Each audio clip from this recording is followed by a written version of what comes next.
What's up, everybody, man? Welcome back to the Water Pod. First and foremost, you know how it is. It's Mike Lowrey and Cousin Sal. We back for another installment. I ain't gonna do the whole intro again because I done told y'all what it is when y'all see us together.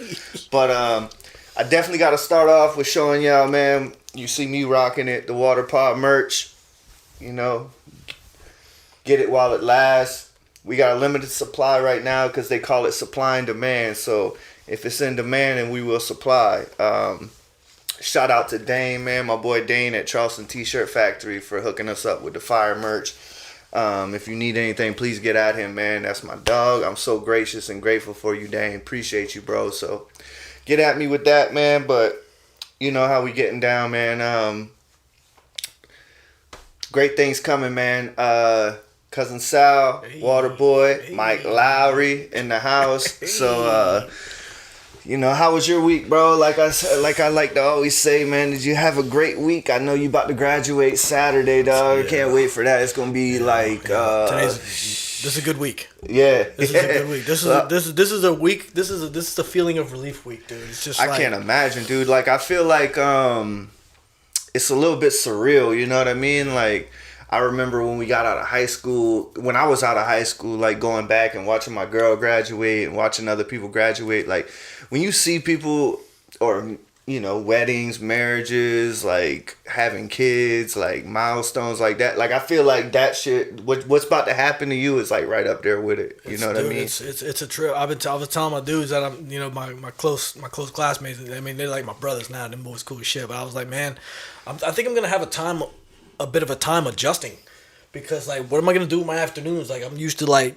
leaving work, going straight to school for 3 hours, coming home, you know, taking the hour ride home and doing homework till midnight, 1 o'clock in the morning awake because I got a deadline of some sort, dude. And we all just been kind of like talking to each other like this shit don't even feel real, right? Like Will Ferrell, like I don't know, do my hands, yo. Just That's what I was saying, because like honestly, like I'm glad you said that, because literally today I was like thinking, I was like, I wonder if Aunt thinks like I was gonna ask you, like, you think you're gonna miss it, but I know the answer is like fuck no, like fuck no. Like this shit is a bitch, dude. But this shit sucks. But it's almost like being institutionalized, literally. Is. You know what I mean? Dude, that's why I say it's weird. You know what man. I mean? I know that. I'm glad that since. First, I don't want to get. We need to get into the story, but I don't want to get into the story. But this dude hadn't seen no great movies, but you fucking ass. But this motherfucker had never seen the Shawshank Redemption, and that's what made me think about it. Was like them dudes get institutionalized, and like he has seen it now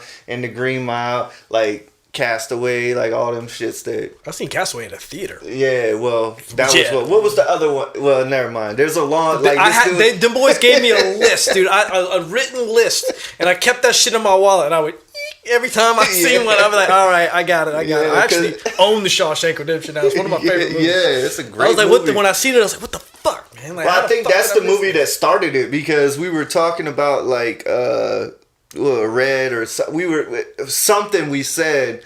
And you didn't catch the reference, and I was like, bro, like, you never seen Shawshank Redemption? And you were like, no. And I was like, that shit was like blasphemy, bro. Yeah. Like, I've never met anyone that never seen Shawshank Redemption. So, like, and then it turned into, like you said, like, we were like, you never seen the Green Mile? Braveheart? Braveheart was on the list. Braveheart was on the list, Braveheart was on the list, dude. That's top 10 movies all time almost, bro. That's debatable, but yeah, it was good. I mean, everything, like, when you, that's what, like, we had that conversation before, and I had that conversation with Sunfire, but everything, like, when you're talking top 5, top 10, or GOATs, or anything like that, like, it's debatable. Dog, earlier... I don't know why we always get on this subject, but earlier, like, somebody was, I seen somebody was talking about, like, the GWOAT, the greatest, the greatest white, almost fucked me up. The greatest whites of all time. Like, that sounds so fucked up. What the fuck? Oh, they was talking about rappers, though, you know what I mean? Good. So, like... that shit almost fucking killed me. So, like, I don't know. Some of these lists, though, were just insane to me. Like, you know, some people actually have Jack Harlow as one of the greatest white rappers of all time. And, like... I don't know.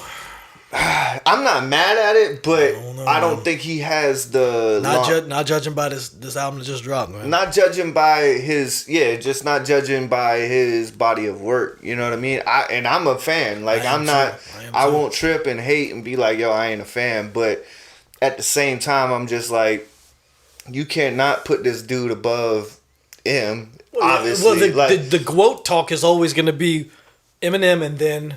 Right. Whoever. And then who? But it's like, it's one of them things, man. It's like it depends on your time frame and your thing, you know what I mean? Because I seen some people be like, yo, Vanilla Ice. And I'm like, I ain't mad at that, even though he doesn't have the catalog. Come on. But who the fuck says that shit? I don't know. Not me. No. Obviously, because I look at it more as bars, delivery, like the whole package, But if we're being honest, like, he definitely paved the way for no artist after him can say that he didn't pave the way for them. You know what I'm saying? Like, he did. Like him, MC Search. Search. You know what I mean? Like, there's some, like, and that's what I think people get twisted with the GOAT talks, is like, they think like, because to me there's OGs, and then there's like, I don't know, man. I think the GOAT should be ever changing, and some people are just like, nah, fuck that, dog. Like, this is the GOAT. It's always gonna be the GOAT. You know what I mean? Like, you talk. It evolves. It's an evolving thing. Yeah, it evolves. It should evolve, because like, if you talk to some dude from Harlem that was born in 1971, then LL Cool J's the GOAT, and then like somebody like us would be like, LL Cool J, like that dude ain't got no bars like Jay. He ain't got no bars like what. He ain't fucking. How's he the GOAT? But to them it is, and so like, it's all opinionated, bro. But yeah, I met a dude. I didn't want to get on that, but the GOAT. We was talking about movies and like movies, like you know what I mean. Like I don't know, dude. Like Belly. You know what I mean? Like I hate that you didn't see Belly in the time frame when you should have saw it, because like. That's one of the movies that, like, if you would have watched it when it came out, when you were in that mind frame, it would have been like one of your top movies. Well, yeah, but like then, DMX was popping. Yeah, he was like, right? He was on top. But if you watch that shit now, you're like, yo, this movie is spudge. You know what I'm saying? No, man, like, I actually terrible. I actually liked it. You know why I liked it is because we're taking a fucking trip down. How long ago was that movie? Fucking 25 years ago. But, easy, bro. But either way, like watching that movie today, it made me hate DMX's character. I was like, God, this guy's a fucking dick. You know what I'm saying? Like, God, this guy's just so fucking just like a loose cannon. But then it's like, that means he did a good job. Because if a character evokes fucking emotion out of me, that means that they played their fucking part. There's plenty of villains in a movie where you're like, yo, I fucking hate that character. And that's like, that means that you meet that person in real life and they're probably cool. Speaking of making people in real life and Vanilla Ice, dude, I think that dude's cool as shit. Yeah. Like, to hang out with Vanilla Ice would probably be cool as a motherfucker. Yeah. Because he's been, he was a fucking a butt of everybody's jokes at one point, but like, he seems like a cool ass dude to hang out with. Like, I'd like to meet Vanilla Ice. I think it'd be dope. Yeah, he got the TV shows. Like, from what I've heard, he's a great dude to be around. But one of the dudes was saying, I was happy to see Yellow Wolf, because I was like, bro, like, thank God, I love that guy. Because I was like, bro, like, this dude's like, like, I don't think there's any white rapper that's greater than M, just because, like, that dude, he's like, that's what I was saying with the other dude. It's like, you can't, if somebody says Jay-Z's a GOAT, there's like, there ain't shit I can argue with you about it. A lot of people would agree, yeah. Yeah, you know what I mean? Like, it ain't like I can argue with you, but because it's a valid assertion, it's a valid selection. But if you was like, and that's what I was trying to argue with my homie, I was like, bro, like, but if I'm getting in the car right now and you're like, yo, we're gonna listen to one white rapper for this whole trip, it ain't gonna be him. It'd be Yellow Wolf. Ritz. You know what I mean? Ritz, Yellow Wolf. Dude, everybody gonna see this shit and think I'm like this fucking Ritz dick rider or some shit. You like, are. I am. It is what it is. Like, you like what you like. But you know the dude what I mean? it's just crazy to me how even my wife, who's not like an avid rap fan, she likes a lot of rap, but like she's not deep like we are. Like, our wives just ain't deep into the rap thing. Like, even we were listening to him the other day, and she was just like, I just don't understand how he's not like considered when you going up. I was like, I fucking love you, yo. Like, I thank God I married you. Like, you're so fucking. You don't listen to rap, but you know good fucking rap when you hear it, in my opinion. Well, I think like Ritz. I think why you like Ritz a lot, and I like Ritz too, but you like Bone Thugs a lot. I do. So like that's like Bone Thugs was your shit. Oh yeah. So he is a newer version of Bone Thugs. You know what I'm saying? Like he doesn't. He has the melodies, the cadence, the dude can, the sound. You know what I'm saying? He is like, just unique. Nobody else raps like him right now. No, I mean maybe back in the day, like. And I guarantee you, if he was sitting in this room with us, and you was like, "Yo, like, who was your inspirations growing up?" He's gonna have a very similar idea as you. He's gonna be like Bone Thugs, Twista, like these type of Midwest chopping, but with melody. Like it ain't just about being fast, it's about sounding good and sounding smooth, and that's why you fuck with him so heavy. You know what I mean? Like, I like him too, but I think that you like that shit because you're capable of doing it. Like I like it and I respect it, but it can't be my favorite because I can't do that shit. Well, you know I always thought like that's like an elite talent, like to be able to rap fast. I mean, anybody can go and just rap fast, but to like the way he just like weaves his syllables in and out, and just like some of them rhyme, some of them he just weaves them, dude. And it's just like, man, that's just like an elite talent. I actually watched one of his interviews with like I think it was Bootleg Kev, who's actually I'd like to meet that dude too. He looked dope as fuck. But he was kind of like talking to him about his process, and he was just like.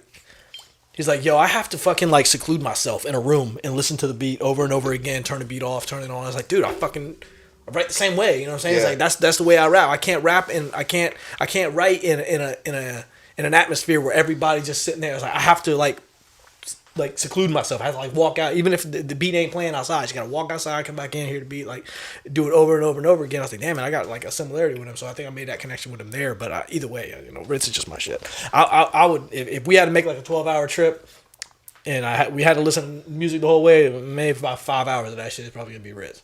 Yeah. I don't know. That's a lot. That's a long time to listen to somebody. So maybe not. But yeah, a good portion of it. I give him his. But you could. Yeah, I fucks with Ritz. I fucks with him. But if we just talking white rappers, yeah, I'd probably be Yellow Wolf just because it's so. He's versatile, man. Versatile. He's all over the place. That's what I was looking for. It's like dance. Like you could have that like Southern Johnny Cash, and then you could have like the New York hip hop. Then you could have like a little rock and a little, you know what I mean? He's got a little bit of everything, and it's not like it's not forced.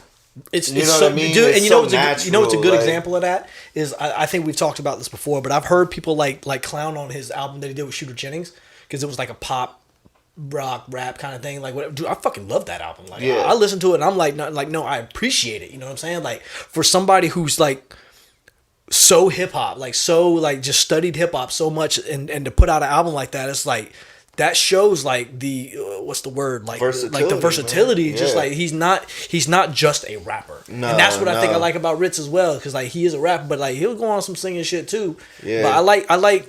Obviously, I like rappers. I like the cleverness and the wittiness and all the checks, all the boxes. Yeah, we like all that. But I like people who aren't afraid to just be themselves. Right. Like, uniquely themselves. Doesn't, hey, this might not sell a lot of records, might not sell a lot of albums, whatever the fuck, but I'm going to do it because this is what I like to do. Yeah. I like that shit. Yeah, I like that shit a lot too, man. I like when people just do what the fuck they want to do, you know what I mean? And that's why, like, I fuck with Jack Harlow, but I do feel like I don't want to say he panders, because I feel like he is doing something new and fresh, but at the same time, he's like keeping it pop enough to be relevant. You know what I mean? Like, and some people, that's why, like you were talking about Christina, it's like, why? And this dude, but that's why.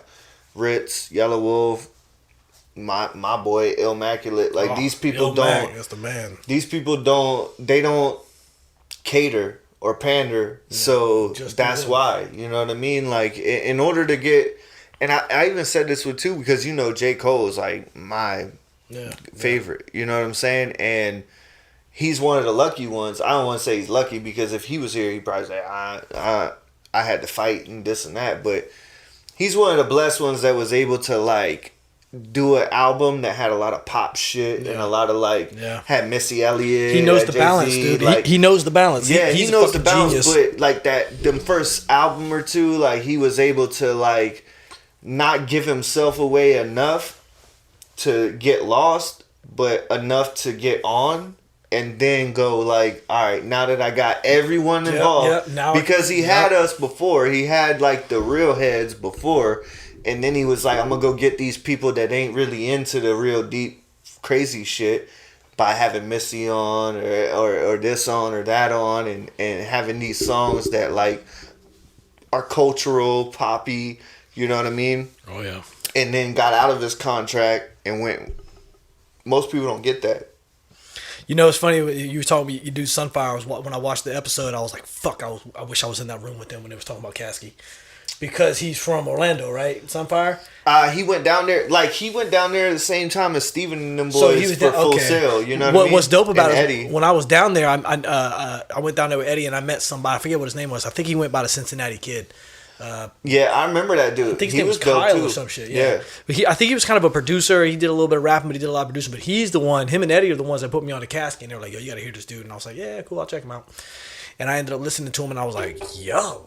Like his first album, The No Complaints, was like the first joint that he got put on with Cash Money. I was like, "Yo, I fucks with this dude heavy." And then he came out with the Transient Thoughts, or I forget. That's some like deep name to it. That was like the second album. It's actually the first time I heard Ritz. He was on that album, and I was like, "Who the fuck is that dude? Like that dude's raw." And then then I heard Box Chevy, and I was into Yellow Wolf and all that shit. But yeah, Caskey was real dope, especially with the fucking Black Sheeps and all that shit. I need to talk to that guy or something. Holla at me, bro. You know how I found out about Ritz? Crazy enough, is Blake. Really?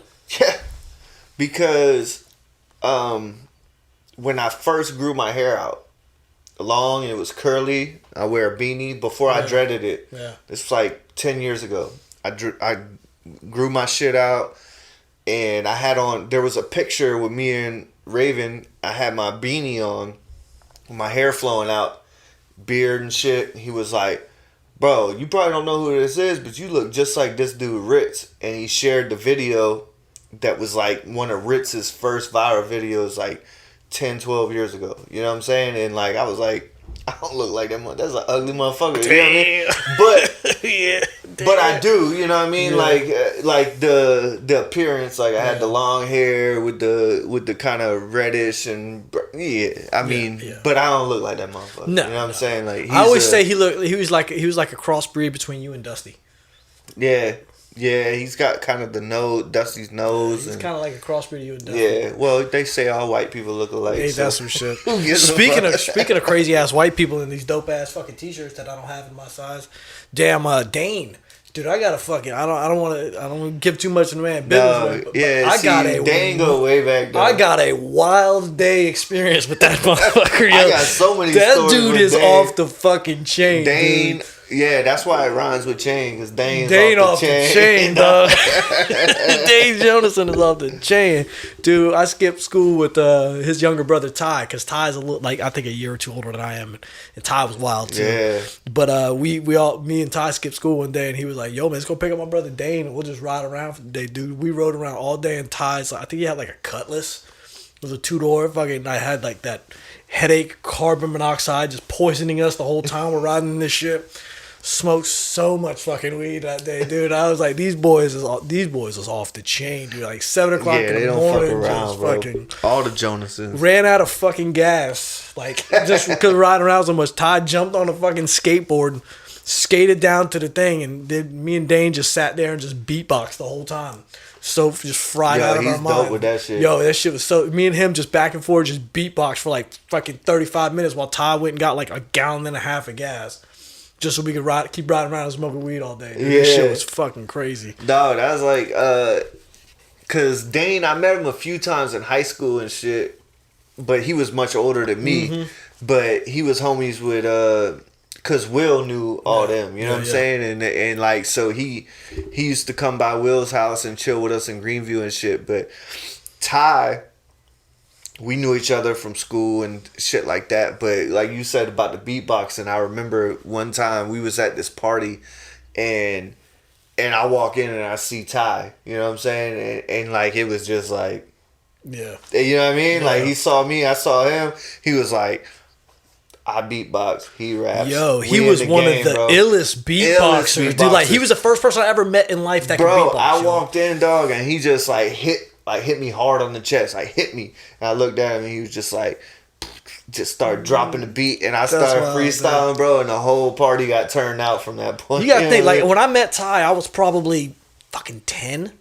Because he lived up the street from me. The same side. Yeah, he lived up the street, so I didn't meet him. So for me, it was way different because I didn't meet him until I was like 15, 16. So it was like how me and you met. Like, we met a little earlier than that, but it was like worlds colliding. Like, because like I think we talked about this a little on the other pod, but whenever you meet people that are similar to you, because you're in your little bubble. Oh, I was talking about this with Sunfire because I was talking about Mason. Oh yeah, because I was like, yo, Mason, you know what I mean? I was like, Mason, like my nephew, fucking, he's so dope, and he loves hip hop and tagging and graffiti and like all the hip hop shit, but it ain't a big scene in Charleston. You know what I'm saying? I was like, if he just gets out of Charleston, like, he'll see the world, he'll see some shit.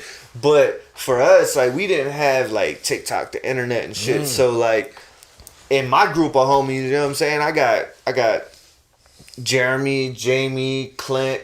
That's the people. Clint Dugworth. That's the people I'm chilling with. And then, you know, Clint Bosch, Ryan, Kenny, they were into hip hop shit a little bit. You know what I'm saying? We fucked around a little bit, but for the most part, I'm the only one that's like studying Tupac and studying knows when the new albums are coming out. Yeah, like, just I'm on like, it. I'm like on that shit. You know what I'm saying? So till you and us collided, but that's how the kind of shit was with Ty. It was like once I met this dude, I'm like, yo, other people fucking are about this art form. You know what I mean? But what was wild about it is like Ty. I mean, yeah, he was a hip hop fan, but he wasn't. He was more. He rode bikes. He was good at the bike shit. Yeah, yeah. You know, so that's how we kind of, you know, clicked up. Yeah, them boys are more like alternative hip hop. Them boys like, are just like off the chain, dude. It like Daniel Slotkin type shit. Yeah, like Daniel Slotkin was deep on the hip hop shit. Though. Yeah, but they're on that type of tip. But Daniel was always like on. He knew all about Sage the underground. Francis, Yeah, he knew the underground rappers. That's what they're on too. Rubik's Cube, the Nameless Cuban, whatever that dude. Like, he knew all about. It's like that hybrid shit. Yeah, he was dope. Which I'm thankful for, like the friends I had, and because it's so dope to be able to be like, yo, like, I chill with these dudes and I'm listening to fucking 3-6 Mafia, Hot Boys, like popular dope rap, and then I go chill with my skater homies and these people, and they're putting me on to like Sublime, Sage Francis. Like, shout out Greg Fowler for putting me on the Sublime, dude. That was my dog, like, man. That's what cultivated and molded my mind for music. Was like, it doesn't have to be like hip hop's and everything. Like, I always tell people, like, one of the dopest rappers is the dude from AC/DC, bruh.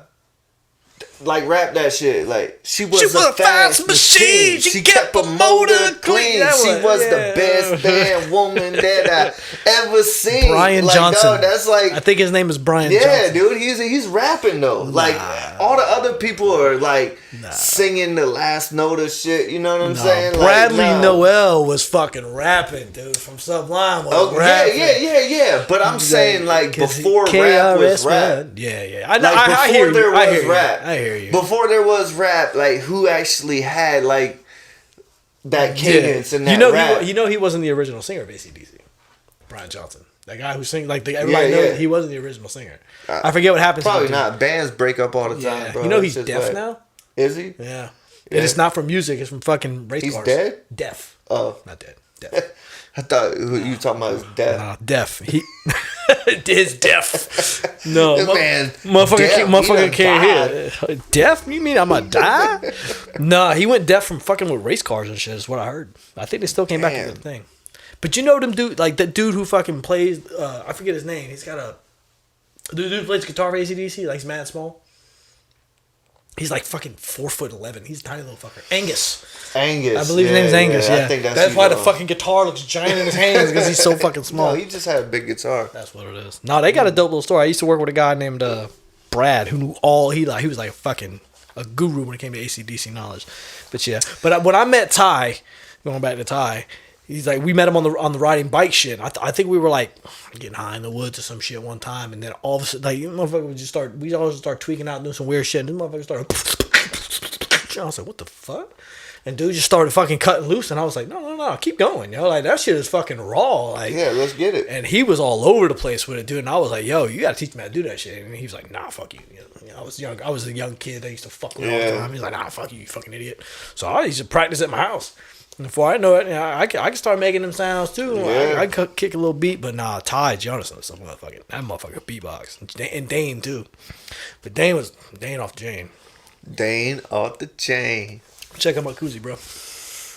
Jim's Towing, baby. Just by accident, I picked this one up today. Give it up for my dog, Jim's Towing. If you need towing and recovery. What? He's the man. And he just got a dope ass rig. What? The rotated joint? Fire. That shit fire. I just thought that's what. Hey, bro, when he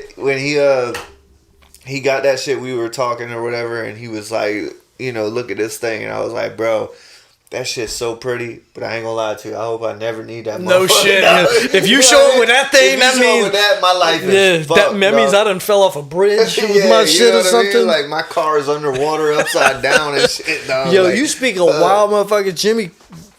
Jimmy is the motherfucker, dude. That motherfucker is so wild. I just talked to him today, dude. It's crazy to see like all of us grow up and like mature, because Jimmy used to be. It still is one of the wildest dudes I know, but like Jimmy was wild when we were kids, dude. But like I talked to him today, and he was just like schooling me to like passive income and shit, like how to like he's. I wish I had like early on knowledge of how money works, because like. I meet people in life that they just understand how that shit works, like making their money work for them and passive income and all that shit. Yeah. And Jimmy's one of those dudes, dude. He's just so fucking like intelligent with business moves and just how to make money work for him. And he's one of the. Yeah, well, I mean, he's probably the most resourceful friend that I know. Yeah, for sure. Great guy. Yeah, we got a lot of dope ass friends, man, for sure. Jimmy's definitely doing his thing. I love Jimmy, man. That's my dog. And he's a good dude to talk about shit like that, man, because he knows your background. So he knows, like, you know, a lot of motherfuckers like that don't really understand how to, like, explain it to you, but he does, because he's like, bro, like, But passive income is a huge thing, bro. Like, I just never, I mean, I probably, it's hard to. We probably both have the capability of doing it. Everyone does. Everyone does, but we just never like engaged that part of our brains. And Jimmy just tapped into that shit and just figured it out. And I was like, God damn it! Why don't I don't want to say I'm jealous of him, but I'm jealous of his brain. Like, why don't I think like that? Like, why don't I fucking think that? Well, a lot of people are different. Work smarter and not harder. That's how I feel. Like, fucking shout out Johnny. What's up, Johnny? But Johnny kills me, bro. Like, that motherfucker. I text him one day. I could text him today. Be like, what you doing tomorrow? Oh, I'm playing Daniel Island. I'm like, what? It's like $100,000 buy-in to play there. He was like, nah, I'm fucking. I told him I was shopping memberships. You know what I'm saying? Like, that's the different mentality. Though. Well, he just has game. That's the game, dude. He just has the game. But I feel like that's what passive income and like business shit is. Is like it's all a game. It's like having the game, and like you and I, and it's not that they're doing anything sideways or fucking under the table or nothing like backwards. No, they just know the game, dude. But they just crazy, yo. Me and you are too honest, and it ain't that they're liars or dishonest, but it's just like, in order to be a great businessman, you gotta, you know what I mean? Like, you gotta sell shit up. Like, you and I have always been more like, if somebody's like, yo, can you do this? You're like, nah, I might be able to, you know what I mean? But other people be like, yeah, I got that. Like, what you need, I got this, I got that. You know what I mean? Like, it's about being confident in your abilities and, like, confident in what you're trying to do. And, like, I don't want to say we lack confidence, but sometimes we're just way too humble, you know what's funny, you bring up like the humble and being honest and shit. It's like, I won't even use like buy one get one free coupons, right? Because I feel like I'm robbing the store. Like, I feel like I'm doing something wrong. Like, I'm like, you can't feel like that. I'm like there's no way you benefit from giving it to me for free. Like, there's Yeah. no, so I feel like I'm fucking your business. Right. So I don't want to do it. But then dude. they're like, nah, bro, like it's good. Like, nah, I'll pay full price. I'm like, Yeah. I'm the worst to go for shopping Dog, for like that's like used when cars and shit. Dude. I'm not a good bargainer at all. I'll be like, yeah, 10 Yeah. grand, right? I was like, yeah. How about 9.5? They'd be like, how about 12? Sold. Yeah, Like, I'm just the yeah. fucking worst at that Well, shit. that's how dude. I feel right now because like I got all this equipment and shit, and I've been doing pictures for my son's team and pictures for artists and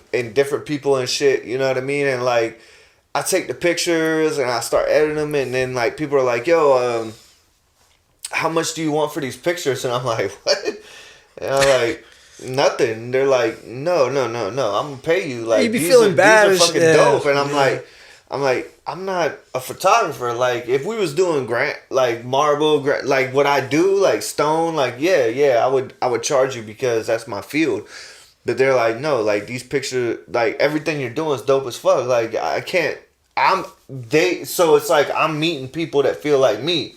You know what I Yeah. mean? Because they're like, nah, I'm not robbing you. Yeah, I'm not giving you money. Right. And you're like, no, I'm not taking money. So this is fucking it's just like running a in circle, circles. bro. So like I did a bunch of pictures for all these basketball players, you know what I mean? And like and everybody's like, yo, how can we, and I finally was like, look, this is my Venmo. If any of y'all feel like y'all should Whatever you want to give me. right. Kinda you know, shit, I'm not charging y'all nothing. You know what I'm saying? I wake up 3 days later, I got like $200 in my Venmo for doing 10, 15 pictures, and I'm just like, I appreciate it. Yeah. But I don't feel like I deserve it. And then people are like, yo, I don't know. I have a big problem with humility and I'm just a humble dude. Like It could be a downfall. it is a very big downfall because I don't even have to work with my hands. Like I could literally I could write you speeches. I could write you fucking letters of intent. I could proofread your fucking essays. I can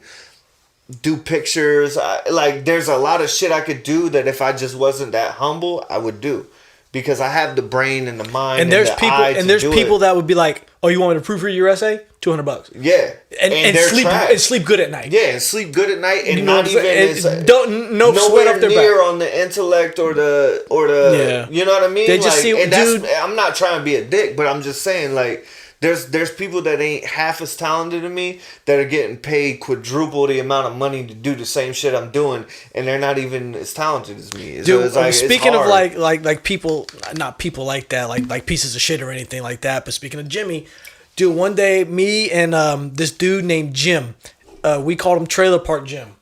Now, if I say Trailer Park Jim, my dog. you don't even I don't even have to say his name. I mean, I can say his name, but I don't even have to describe him to you. He looks like Trailer Park Jim. Right. Just long hair, NASCAR hat, missing a whole bunch of teeth, don't give a shit, motorcycle mustache, like Trailer Park fucking Jim. Yeah. So I'm working for Jimmy, and Jim's dad, Big Jim, gives us some money, some cash, and he's like, yo, I need y'all to run up to I think it's closer to Virginia, somewhere in North Carolina. He's like, I need you to go up there and get a front end for a truck that had wrecked. So the big rig trucks, they got this thing.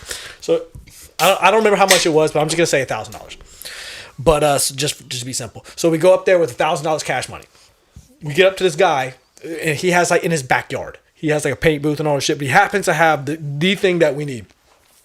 We roll up, and I'm like, all right, Jim, you're the wheeling and dealing motherfucker. Grew up in the junkyard. Limousine ride. Yeah, you know what I'm saying? I'm having a hard time keeping these gators on the floor. Yeah, he was. Yeah, from the trailer park. But yeah, so we get up there, and I'm like, Jim, you do all the talking, and I'm not a wheeling dealing motherfucker. He was like, watch me work. We walk up to this motherfucker, and it's like, we got $1,000 cash money, right? And this dude, we must have walked around this thing 50 times. Just shooting the shit. Jim's working him. And Jim's like, we got $550, man. The dude's like, man, I can't do $550. He's like, I know you asking $1,000 or whatever the fuck it is. He's like, but we got cash money. And we got $550. And guy walked back around another 50 times, some shit. And dude's like, can you do 600? Jim's like, I could do 575. And the dude's like, sold. And I was like, What? I was just like, I just wanted to get we got more money. You know what I'm saying? Like we're lying. You know what I'm saying? But well, you're like me. Like, I was like, if I talk to you and you're like, yo, it's $1,000, I'll ride up there and be like, here's your $1,000. Here you go, dude. We strapped that thing on and rode out. Jim didn't bat a fucking eye. You strapped on. You had a strap on. Well, we strapped on. Yeah, you know, I had to let him give it to me. Yeah, y'all brought the strap on. We strapped it up to we strapped it onto the thing and we rode out. And as we left this fucking thing, I looked over at Jim. He just lit a cigarette. Yeah. Fuck. I was like, Jim, what the fuck, dude? He was like, money talks, bro. Yeah. I was like, damn, bro. Dude, we rode home and, you know, he called Jim. Yeah, Jim, we got it for... And I'm probably misquoting the numbers, but I'm dead serious. Like $400 difference or some shit like that. And Jim was like, well, hell yeah. That's why I sent you, Trailer Park. You know what I'm saying? Yeah. I was like, I could have never done it. I'd have came back like, Jim, hey, you owe me $100 because I paid $1,100. I'm just not good at that shit, dude. You would have paid out your own pocket and shit. I'm not good at that shit, bro. Dog, did you see this shit with Morgan Wallen? I did. Did you? What's your take on it? Man, I don't know. I feel like... So, I don't know. For the viewers that don't know, like... Morgan Wallen had a show, Ole Miss, and canceled it at the last minute, refunded everybody. But a lot of people giving him shit, you know what I mean? Saying this and that. But I don't know, man. Because, like, I feel like back in the day, that shit was cool. Like, showing up to a concert with a guy don't sing?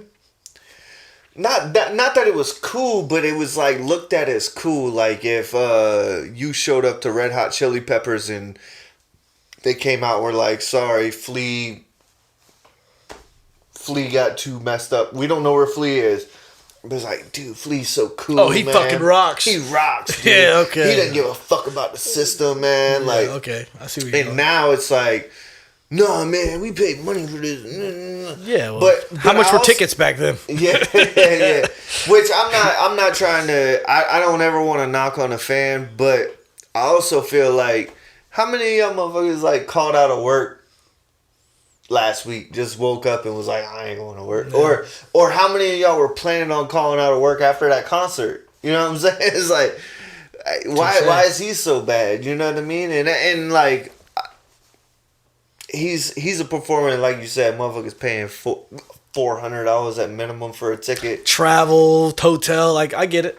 But I also feel like the shit won't change until y'all make it change. It's the same shit with politics. It's like, we can all sit here and bitch all we want, but until we team up, you know what I mean? Like, the only way that shit changes is like, what's his next concert? Everyone that bought a ticket don't come. No. And nobody's gonna do that. No. Like, everybody that... I don't take the fan side in this. Me neither.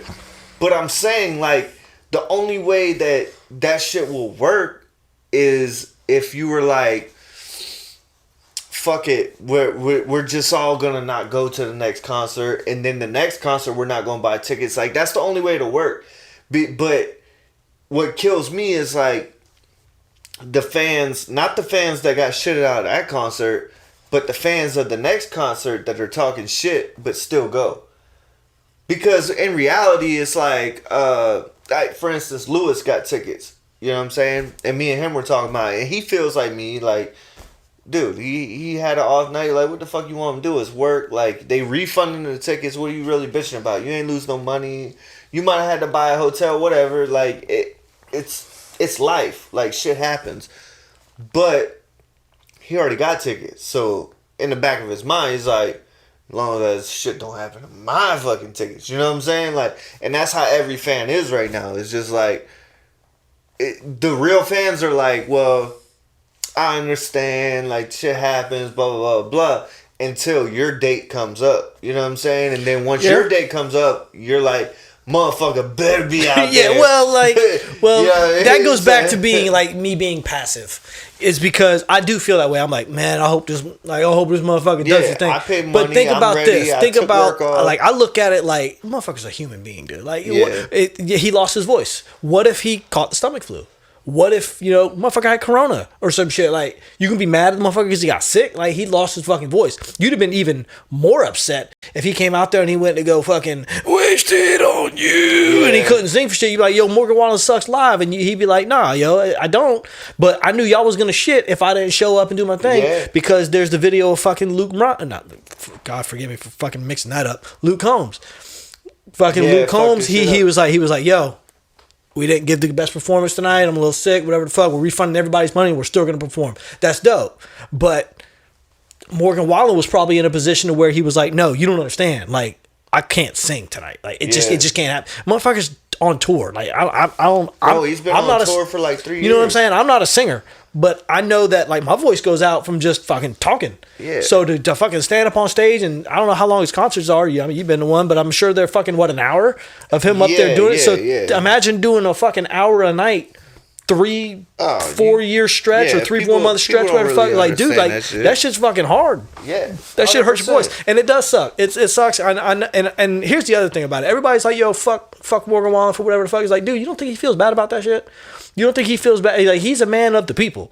You don't think he feels bad about fucking like letting him down? I haven't seen Justin Bieber fucking like lose his voice because he's a fucking singer. And he hit people up like, yo, I'm fucking depressed about this shit. Like, I ain't gonna sleep tonight about this shit. Like, I fucking feel bad that I let people down. 100%. Because there are artists out there that are for their fucking fans. They're like, yo, you people make me, and I don't want to fucking let you down, but if I come out there, I'm not gonna perform well. And the only thing I can ask is that you respect it.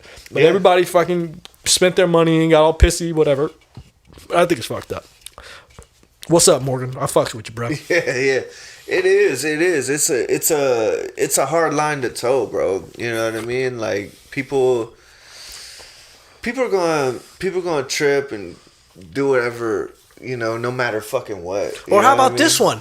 I think it was Stephen Hawkins. He was down in Florida, and I forget what band it was, but there was a band that, damn, I don't want to say the Stone Temple Pilots, but there was a band where on their way to their fucking concert, their bus got in a wreck and their drummer died. And Stephen Hawkins was at that concert, and he was like, I was waiting on these boys to come out and perform, and they came out and was like, yo, that band's been cut from the card, and everybody, was, of course, was pissed. Oh, fuck these motherfuckers, they fucking divas, whatever the fuck. Is like, find out the next day the motherfucker died in a car wreck, and you're like, well, now you're a piece of shit because you fucking, like, dude, like, people are, they're artists and they're there to entertain you and shit, but, like, they're human beings, dude. Like, they got flaws in lives, and they're not immortal, and, like, I think the fans is just tripping sometimes. I mean, that shit just happened to us, man. We were supposed to open up for Saliva, and the show before they came down to Charleston, and we were going to open up for them, the show before, their guitarist died. Damn. Literally one show before they supposed to come down here, their guitarist dies, and we're like as a local smaller act, like, we're banking on this shit, you know what I mean? But at the end of the day, like, we're humans, they're humans, and like, their fucking guitarist died. Like, who gives a fuck? Bro. Like, you talk about it's just music, bro. Like, music is right. Like, you can go home, you can. Like, for instance, with the Morgan Wallen shit, bro, you can go back to your hotel, turn him on Apple Music, and shit gonna sound way better than what you were about to listen to. Yeah, that's a good point. It's gonna be dope. That's a good point. And it's gonna be cool to see him, but come on, bro. He's got his shit professionally recorded, packaged. Like, this dude's like Michael Jackson tier right now. You know what I'm saying? So I understand why you're feeling that way, because you were about to see Michael Jackson in concert. You were about to sing 60 songs word for word with the crowd. Like, that shit doesn't happen. But, like, it is what it is. Like, like you said, he's fucking human, and like, that's why you like him. That's why you like him. He's relatable, dude. He's a fucking human. Like, I don't get it, bro. I don't get why there's so much beef and hatred for him, because I'm just like, dog, like, y'all motherfuckers been to a rap concert? What? Yeah, you might not make it to the last act, dude. You might not make it to the last act, and these motherfuckers show up 2 hours late, bro. They're rapping over their own beats. Like, is that what you wanted? Like, he could have came out and just played his, like, let his songs play in lip sync, and then y'all would have dragged him for that. You know what I'm saying? He can't win. Like, it's a situation he just can't win. It's a winless situation. But speaking about fans being beefing and not being happy with the show or whatever. Did you watch any of the Live Golf shit? Yeah. I saw the Chase Koepka hole-in-one. Dude, how fucking dope would that shit be, dude? Oh, it was so dope. But then, like you said, people Everybody's mad. Like, shitting. that's some bullshit. That like, ain't golf. Throwing it at people. It's like, man, fuck, they're playing. Like, I seen a video today. I don't know if it was real live shit, but they said he was playing. He did that shit listening to Kodak Black's Super Gremlin. He did. What? Yeah. How fucking live would that shit be? It's like, bro. everybody. I read. I'm not on social media, but I was on TikTok, so I guess I am on social media, but I don't be doing shit. But anyways, I was reading the comments, and everybody's like, "This ain't fucking golf. Like, fucking golf is a gentleman's sport, and it's all this and that." Like, look, Grandpa, chill the fuck out, dude. Like this is y'all ain't nobody taking your golf game away from you. This is their golf game. Like, and it's fucking dope. It's a shotgun start. I watched it the other morning, Saturday morning. I watched them. They don't like every person tee off on the first tee and the whole fuck. No, it's fucking live, dude. And I'm like, hell yeah, dude. I'd much rather go to that golf fucking event than some other shit. I'll tell you like this. 2-3 weeks ago, Clint, who was it? Yeah, Clint hit me up. Or I was talking to Clint because I was going to be off or whatever. I was like, yo, I think I text you in it too. When I was like, oh, that's what it was. I text everybody. I was like, yo, anybody off today? Oh, Yeah, that shit. So Clint was the only one that was off with me. And he hits me back and was like, we started texting on the side. I was like, I'm down for whatever. I prefer to play Berkeley because it's by my house, but I know Westcott's by you. I was like, I'm down for Westcott, but it's like $60. I'm like, I'm just trying to pay like $40. You know what I'm saying?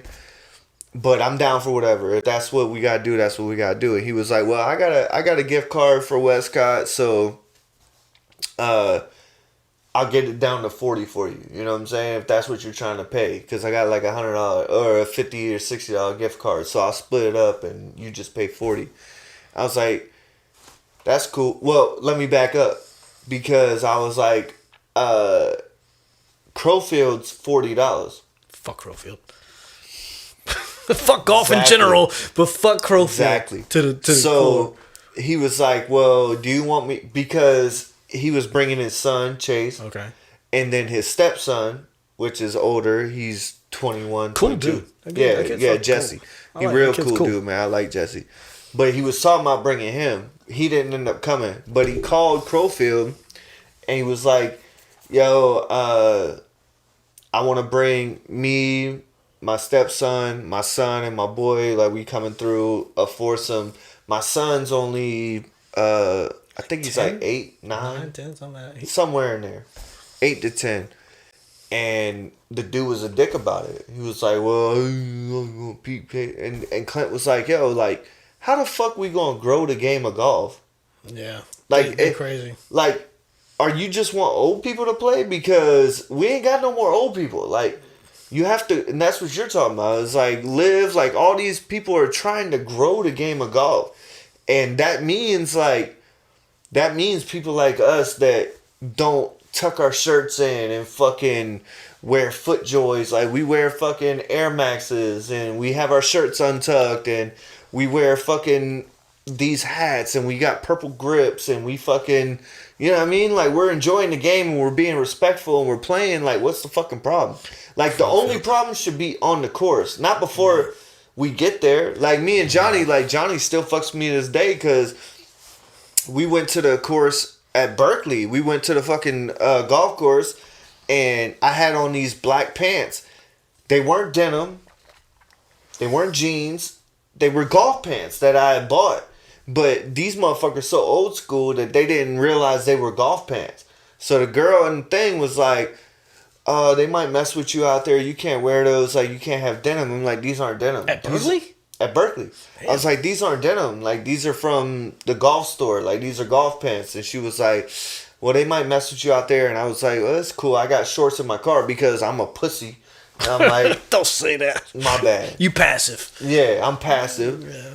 But I should have been combative because I'm like, bro, I bought these from the fucking golf store. You're only tripping on me because I got tattoos and dreads and shit. Like, what the fuck? It's the problem. So I changed my shit. It was cold as fuck that day. I had to wear a hoodie and fucking work shorts. Like I had my khaki work shorts with fucking caulk and shit on. Like I can't wear brand new fucking golf pants out here. But it's the same shit, bro. It's just like they don't want to grow this shit. It's like they and I get it. Like this my thing. It's like play how you want to play. Like dress how you want to dress. As long as you're respectful. Like, be respectful of the game. Yeah. Be respectful of the other players. Like, that's all that really matters. I don't care how you're dressed. I don't care what your fucking clubs look like. Don't play slow and don't hit up on me. That's it. Play the game of golf with etiquette and play it with etiquette. But you know what's weird is like that. I think that transfers just into life because like I had my ears gauged out. Like I had them up to like a half inch. They were big. You know what I'm saying? And I rocked that shit for like fucking 10 years. You know what I'm saying? I had that shit going on. And then I started, like, you know, doing this college thing and getting into the professional field and all that shit and working, you know, a government job and all that shit. And I started getting known as the guy on the job sites with the big earrings. And then, like, nobody at my company said nothing to me. They were like, yeah, you know, but then, like, I started hearing, you know, I'm the guy with the fitted hat. And sometimes my hat's on backwards and the fucking gauge ears and shit. And I'm like... It fucking sucks because like sometimes I wish I wasn't so passive because they conformed. I fucking took my earrings out, started wearing my hat right. So at one point I was tucking my shirt in and I fucking gave up on that shit. Fuck that.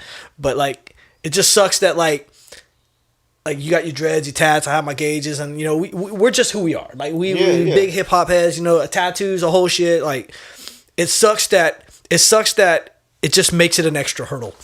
It's just an extra step that we have to prove. Like I'll give you a prime example. My buddy Kent, his name's Kenneth. We were having lunch the other day. It's a classmate of mine, young kid, right? Smart as fuck, dude. So we're sitting there talking and shit and chopping it up and shit. And he was like, out of nowhere, he was just like, "Yo, I ain't gonna lie to you, man. I misread you. First day I met you, dude, I fucking misread you." I was like, "What the fuck you mean?" He's like, "Dude, you had the fucking gauges, you know, your pants were a little saggy, you know, your tattoos and your fucking backwards hat and shit, walking into the fucking military school, you know, just doing you know what I'm saying?" And I was just like, "Yeah, I get that." And he was like, "I'm sorry, man."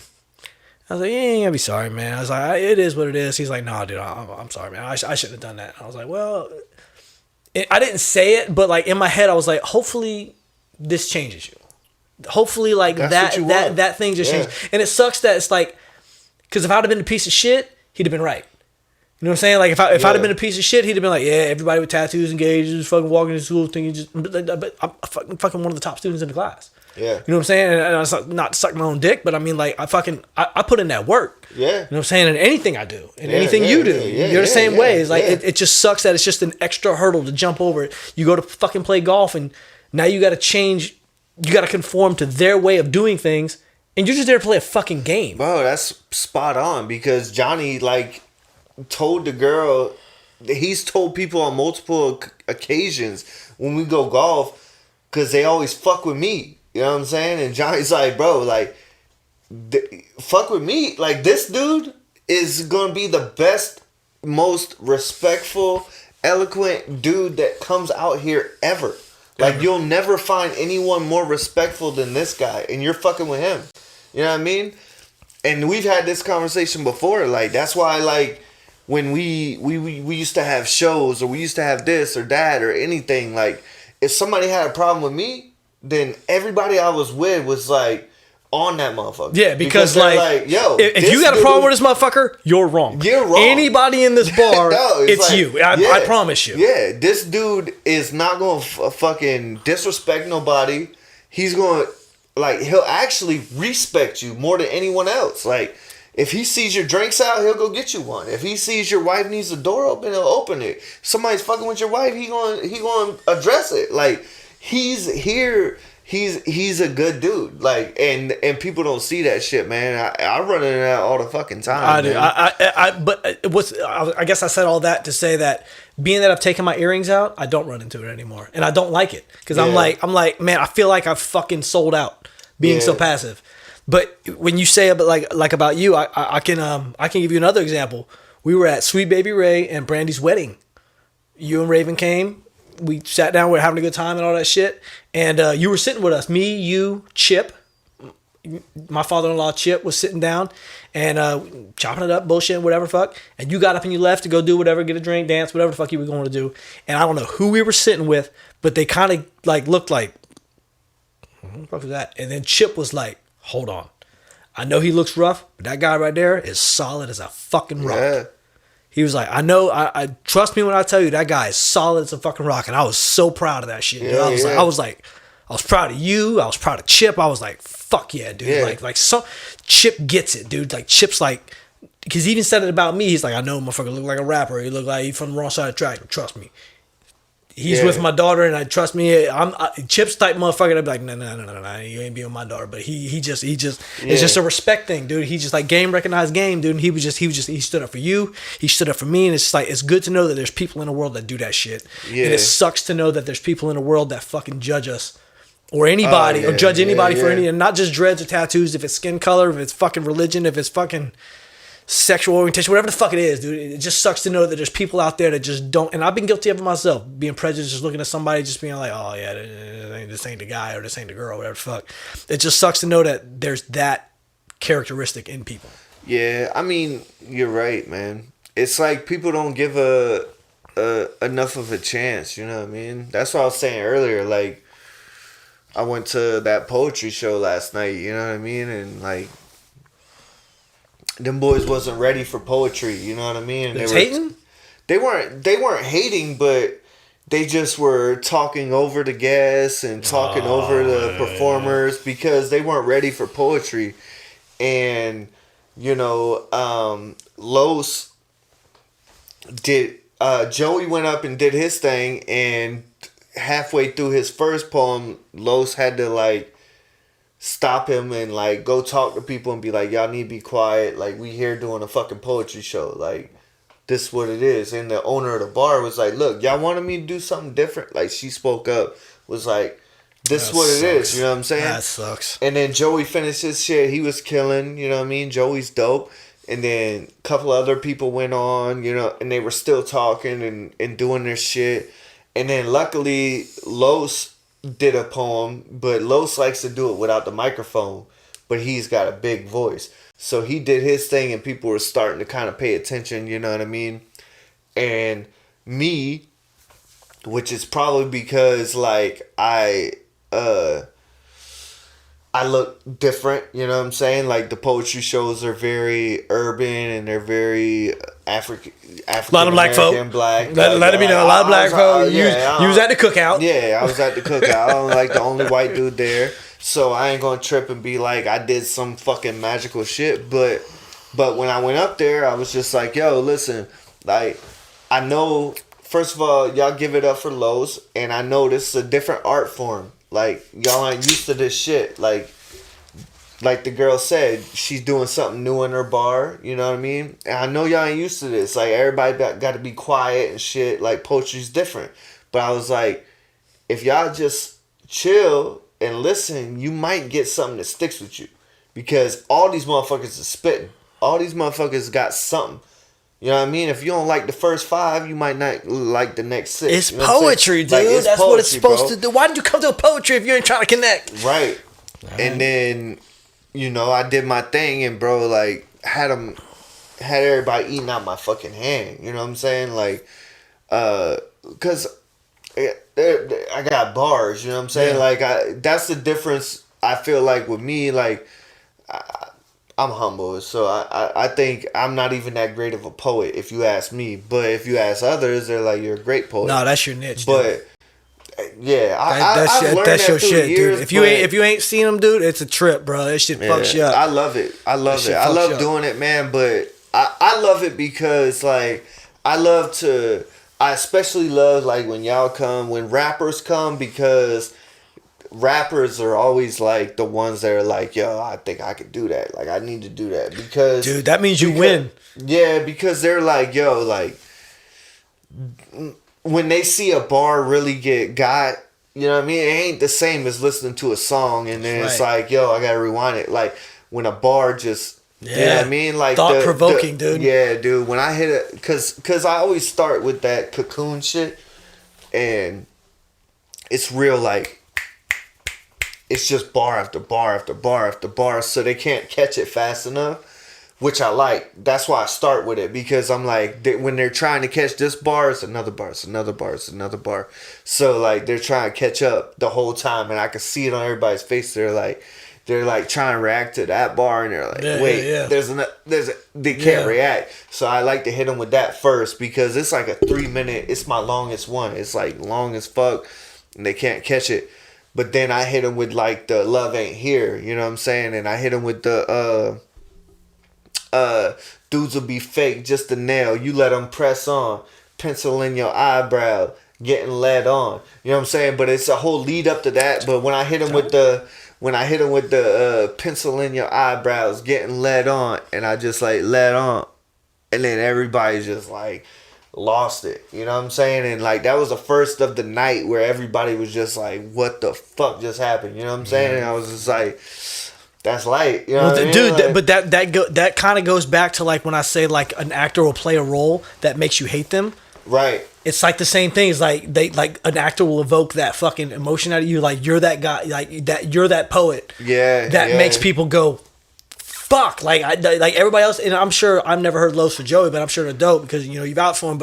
But like just to know that you could turn a crowd like that. This is actually a really good segue into what I wanted to bring up, because damn, hold on, let me do this real quick.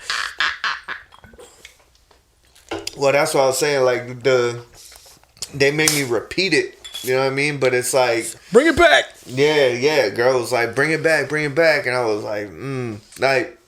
But to touch on what you're saying is like, I hate that poem because it does make people uncomfortable, because especially women, like women love it the most, because it's really more about dudes, like the poem. You know what I'm saying? It's really more about men and the way they treat women, and it's more about uplifting women, but you know how I get down, like it's a double entendre, so it's like, it's making women reflect on themselves, and they're like you said, like, fuck this dude. Like, he's saying the shit that I need to hear, but I don't want to hear that. But I ain't trying to hear that shit. But it's just thought provoking. Yeah. But it's a segue, and I wanted to kind of like, I think it just fits good with how like telling the story about the time we first performed. Like ever, you know what I'm saying, like together, like not in somebody's house party, not in the house some party. shit. So I'll paint the scene, but I want to know your perspective on like how you've seen it, because like I'm all about perspective. So like I remember it was, I think a Sunday night. It was at a club downtown. I don't remember the name of the club. Tonic, right? That sounds right. I think Tonic. Club Tonic. We walk in, and if you're a local artist that's ever performed in a small in a city that isn't as big as Atlanta or New York or any big Chicago, whatever fuck, and where we were was like you walked in and you signed up, kind of shit. So we, trying to be punctual, showed up, signed up. We were first on the list, and we get in there. And we're all kind of chilling, vibing. It's a small venue. It's narrow. It's long. And we showed up. We were first on the list, so we're like, all right, cool, whatever. We're here. So we're chilling, vibing and shit. And all of a sudden, fucking rumor gets to us that however you signed up was the order of performance. The order of performance. So we was like, well, fuck that. We ain't trying to go first. So we had, I think it was Boogie, went up there. I was like, scratch us off and put us down at like 5th, 6th, 10th, whatever the fuck he put it as. So this fucking venue had a DJ up at the front. It was narrow. People sitting around the perimeter of the building, of the inside, and they started, they started playing the music, and the DJ they had one microphone, so they got on and they were like, all right, so and so is up first, and there was this duo, whatever, fucking like, we ain't scared, we'll go up first, whatever, fuck, all right, cool, whatever. So they did a little rap song, and it was like everybody got one song. So they did their song, and then somebody else did their song, and before you know, like nobody was reacting. The crowd wasn't reacting. Everybody was just kind of like standing around, kind of dancing at their tables, whatever the fuck, kind of vibing out. If they had a following that they brought with them, they were out on the floor. But after every group, like the dance floor cleared out, like everybody just cleared out. But then like 6 or 7 songs in, people actually started migrating in just a little bit, just a little bit. But we were the only white dudes there, and there was only 4 of us because our Don couldn't make it because for whatever reason he was. We'll have to go into that story one day, but he couldn't make it. He was on the run. He was on the run, so he couldn't. Shit was real for him, so he couldn't make it. So like people are closing in, but then like it came to our turn, and we had this song. Actually, Ill Will was with us.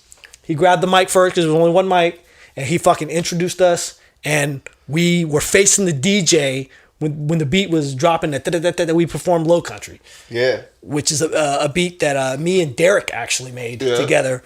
We made a song to it. Yeah, nice little banger. So we was facing the DJ when the beat actually dropped, and we turned around and handed Juice the microphone. This fucking place erupted. Oh yeah. I'm talking about like you could not see the ceiling, you couldn't see the back of the bar, you couldn't see nothing. This place just fucking erupted because the vibe was just there, dude. We just fucking and it was just something that changed the way I looked at rap, like the way I looked at music. I was like, I will spend the rest of my life chasing this feeling. Like we just fucking exploded that. Well, place. it showed you that like it's like validation, bro. It was it's such like a how validation. it was at the poetry show the other night. Like to see the people like standing ovation, like get hype about what I'm doing. Like it shows me that like I have that talent, you know what I mean? But I'm also not no slow leak. Like you said, like we the only white folks around. It's like a white boy dunking, you know what I'm saying? Like when you see a white boy dunk, Unexpected. it's like it's unexpected, and it's like you give them more respect because it's like, yo, if you can. It's like if you can make it, what did they say about New York? If you can make it here, you can make it anywhere. Like that's the kind of thing. Like when you're like one of the only white folks that goes somewhere and you gain that respect, it's better than gaining that respect anywhere else in the world. You know what I'm saying? It's like whenever you walk in somewhere and you're like, yo, this dude, what the fuck's he doing here? You know what I mean? That's how it was last night. I'm standing by myself. Motherfuckers is like, where's this dude? Who's this dude? Like, I could tell. I could feel it. You know what I'm saying? Like, who the fuck's he doing here? You know what I'm saying? Like, who is this? And, like, everybody's come up to me that I already know. And it's like, yo. So then it's even compounded. Like, who knows this dude? Why the fuck? Who is this dude? And then when I go up and I, like, do my thing, you know what I mean? Like, I feel good when I get off the stage because I'm like, like, I ain't here for no fucking reason. You know what I'm saying? Yeah. Like, I ain't just here just to... Yeah. Yeah. But I think it's weird because how you say like the validation is because it's like it's not a black white thing. It really ain't. It's more of like this is just an art form that you love. Right. You know what I'm saying? About and it's like, just like you feel not even just I guess we can compare rap to poetry, but like in the poetry world, like you just feel like you're not good enough. Maybe in the back, I guess that's an insecurity in the back of every artist's head who really takes their shit serious. Is like they just don't feel good enough. But to get the fucking validation that you got at the poetry show, that we got at Club Tonic, it's just like you're not trying to impress nobody, but you just love the culture or that art form so much, right? And you do it, and you're accepted and respected. It's such a dope feeling. Exactly what you said. It's like you said, it's not a black or white thing, but it's all the type of poetry I do, and obviously hip hop is a black thing. No shit. Same as basketball. No doubt. It's like if you go on the basketball court, you're a cold ass white boy. Yeah, look at the like you can play with a bunch of white folks and dust them boys off, and they can give you. It's not that big of a deal, but when you gain the respect of the people who invented that shit, that invented that culture, it feels great. You know what I mean? Do you think black hockey players feel the same way? yeah.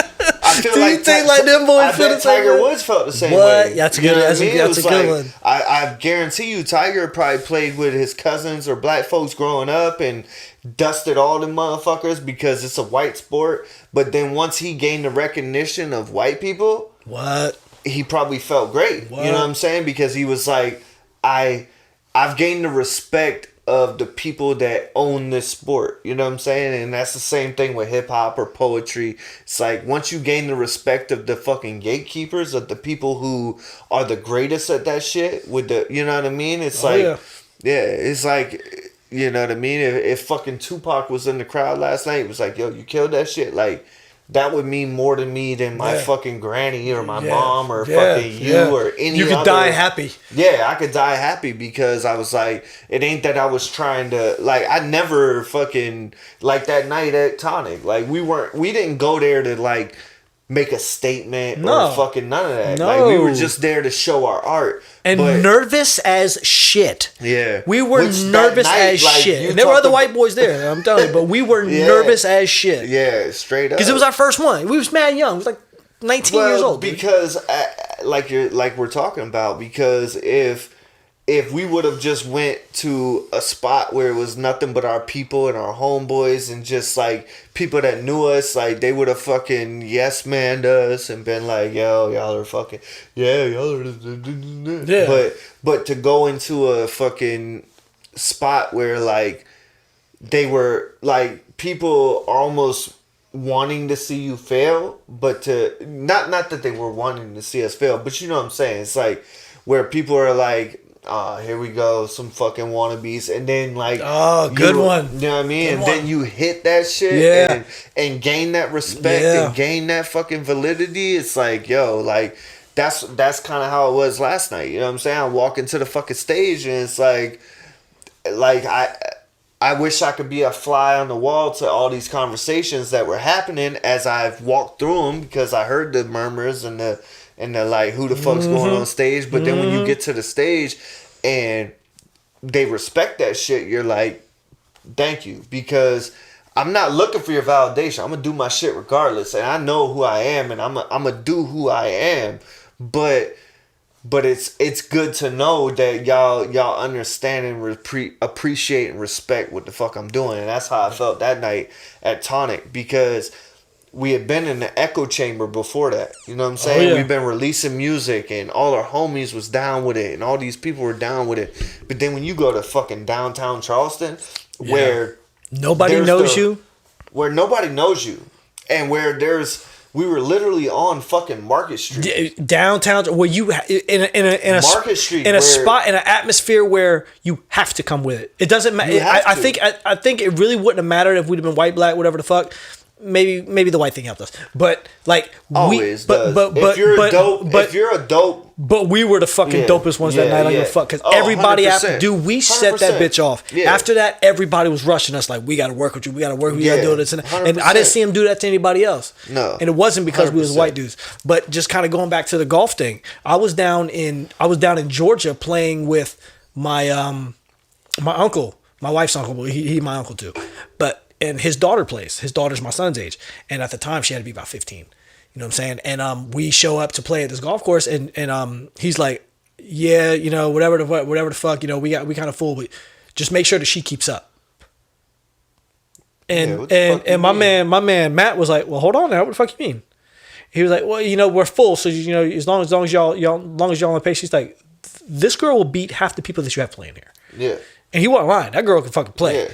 I don't know if she still plays, but at the time, that girl could fucking play. Yeah. So I thought that was a real dickhead move to say, and that was kind of, you know, fucked up. And I was just like where is that in people's minds, to just to have the balls to say some stupid shit, or to have that prejudice against somebody just because A, she's a female, B, she's young. It's like, why the fuck even say that shit? Why say that shit about a poet who A, he's white, B, he has dreads, or whatever, if he doesn't, you know, fit your criteria of what you may think is a poet, or you may not fit your criteria what you think is a rap group. Talent's talent, dude. Game should recognize game, and it just pisses me off that people fucking think like that, man. Oh, it does me too, man. But I can honestly say that black folks are more open to it than white folks. I agree. You know what I mean? I agree, because in my experience. Yeah, in my experience as well. Because, like I told one of the dudes that's on, my son plays travel ball, and they've got a younger generation of travel ball, the 9th graders. And I was talking to one of the dads, you know, black dude. He's from Goose Creek. And his son plays on a 9th grade team. And we were up in Charlotte. And he was like, yeah, we went to some country club. And we were the only black folks there. It's the first time I met dude. We just talking, vibing. It's like we were some of the only black folks there. Everybody looking at us crazy, and I was like, I'll be honest with you, bro. If I went to that club, they would look at me just like you, and I ain't gonna sit here and trip and be like, I suffer the same plight as you because I'm not black. Like I chose everything I have going on, tattoos, dreads, rap. I chose all that shit. You didn't choose to be black. You are black. So I'm not gonna act like my plight the same. But I know where you're coming from because I go to country clubs to play golf and they look at me like I'm a black man. You know what I mean? And I'm not. Like, I'm not going to sit here and pretend that, like, I have the same struggles or fucking none of that shit. Like, I'm not stupid because I chose this shit. But you can't change your skin. You know what I mean? Like, I can change my hair. I can cut my hair. I can get my tattoos removed. I can fucking dress nice and come in with my shirt tucked in and I'll be fine. You know what I mean? But he can't go incognito. You can't change that shit. So I'm not gonna act like we got the same plight, but I feel where you're coming from because with golf, with a lot of situations in my life, like I said, I chose to have dreads, I chose to have fucking tattoos, chose to be a rapper, I chose all that shit. Like I chose to be, for people to be present. Like I chose all these things for people to profile me as, but it's still fucked up. But you know what's weird? I hear what you're saying, but you didn't choose for people to feel that way. You chose to be yourself. Yeah, and like that's what I was trying to like relate with him on, and he was like, "You right," because he went to the country bar and was like, "Bro, if I would have went to that bar with you, I'd have been with y'all and felt the same way y'all felt." You know what I'm saying? Like, if you weren't there, if I would have walked into this country ass honky tonk bar with just me, I would have been the only black person there. And I'm not black, but I'm just saying, like, I would have walked into this motherfucker and everybody would have been like, look at this 6'2" dreads, fucking colorful shirt. Like, I ain't got on no button up or cowboy boots or none of that shit. Like, I'm out of place as a motherfucker. You know what I mean? So I get it, but I'd never be like, yo, like my plight's the same as your plight. But it is like, it's a cultural thing. It's a fucking what's the word? Like, I think you nailed it with cultural. Yeah, it's a cultural thing. It's an American thing. It's a fucking, everybody's like got their place, and like I love being that dude that's like out of place. I thrive on that shit. It makes me uncomfortable. Yeah. Don't get me wrong. But I feel like that's what he was saying too. Like when I was talking to old boy, he was like, I like going there because I like it. Like Will used to tell me all the time, man. I talk about Will on this pod a lot because we gotta talk about Tonic, but you remember Will like brought us to the fucking middle before we went on and like gave the fucking DMX prayer speech and fucking I do, I do remember like, that shit, yo. That's what got us hyped. I do remember that shit, like, yo. Yeah, and then he announced us, like, yeah, shout out Will. Will's my dog. I gotta piss. We got woo! Now I can think straight. Yeah. But Will did hype us up, man. Dude. I miss him. I wish he was around more. He's the fucking man, bro. But it's good because, like, you know what's weird is because, like, Will's one of those people that, like I'm known for so long and so have you. But it's just like, it doesn't matter how far away he goes or how long he stays gone. When I see him, it's just like, he's just one of those people that you see and just like, doesn't matter how much time has passed or how much distance is in between. Like, bro. I just love that guy so much, man. Yeah.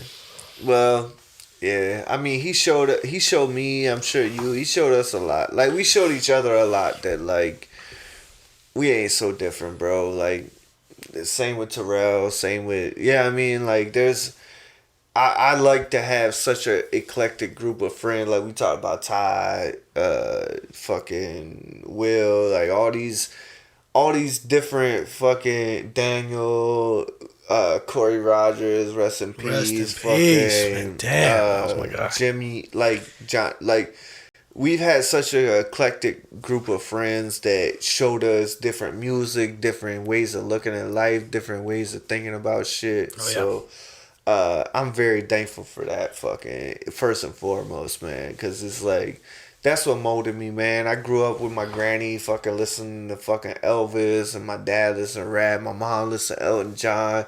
growing up, my homies listening to fucking Lil Wayne, Juvenile, G Unit, you know, Bone Thugs and Harmony, meeting people that thought Outkast was the GOAT, people that thought Jay-Z was the GOAT, people that thought fucking, yeah, the whole fucking nine. But it's been a great experience, man. I love my life, man. Thank y'all so much for tuning in to the Water Pod, man. Like I said, it's always Mike Lowrey, Cousin Sal. Hey. Shout out to Terrell. Terrell. Hey, shout out Dane on the firework. Off if you the want chain, that, Dane. Hey, off the chain, Dane. We got the Water Pod merch just for y'all, man. Like we always say, man, think harder, work smarter. If you want it to grow, just add water. It's the Water Pod. Cousin Sal, Mike Lowrey. I'm Water Boy. Tune in next week. We got something special for y'all. Or not. Who cares? But it's the Water Pod. Peace. Peace.